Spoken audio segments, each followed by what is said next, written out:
Imagine a city where traffic jams are a distant memory and getting around is always a breeze. While that might sound like science fiction, many urban planners are actively working towards this ideal, and one powerful tool they have at their disposal is something called congestion pricing. Congestion pricing revenue improves urban mobility primarily by funding significant upgrades and expansion of public transportation services and other sustainable transport infrastructure. This provides more attractive alternatives to driving, leading to fewer cars on the road and smoother movement for everyone. The mechanism is twofold and quite effective. First, the fees collected from drivers entering designated congested zones are directly channeled into the local or regional transportation budget.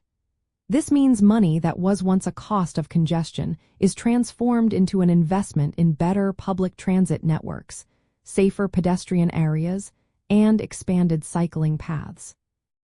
Second, by placing a financial disincentive on driving during peak hours, congestion pricing subtly encourages some drivers to shift to public transport, cycle, walk, or travel at off-peak times.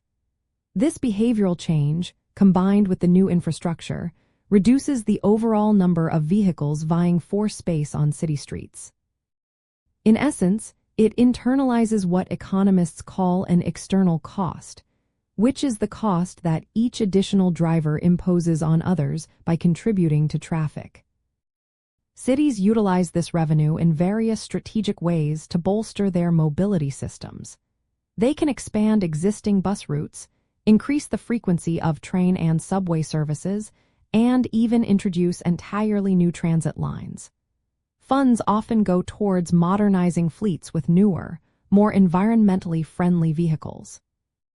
Beyond public transport, revenue is also invested in creating dedicated bicycle lanes, improving pedestrian walkways, and integrating advanced traffic management systems that optimize signal timing and flow. Some programs also use the funds to subsidize public transport fares, making it even more accessible and affordable for more people to choose alternatives to private cars. Consider the success stories from places like London, where congestion charge revenues have been instrumental in funding significant enhancements to its iconic red bus network, improving reliability and coverage. Singapore's electronic road pricing system similarly channels funds into its public transport system and road maintenance, fostering highly efficient urban travel. This approach often creates what is known as a double dividend.